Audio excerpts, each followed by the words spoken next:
با VPN نمیتونیم بریم داخل اپلیکیشن های ایرانی و بانکی.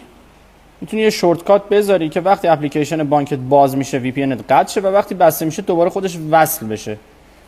میری داخل اپلیکیشن شورتکات، یه دونه شورتکات ایجاد میکنی، set VPN رو سرچ میکنی، set VPN رو میذاری روی دیسکانکت، اون VPNی که همیشه بهش وصل میشی رو انتخاب میکنی، یه اسم براش میذاری، مهم نیست هر چیزی که گذاشتی. بعدش میری تو قسمت اتوماسیون، توی این قسمت سرچ میکنی اپلیکیشن، اسم اون اپلیکیشنی که میخوای، حالا یه دونه یا چند تا، مثلا بانکینو خاورمیانه رو من سلکت میکنم، میذارم روی ایز اوپن، ران ایمیدیتلی هم روشن میکنم.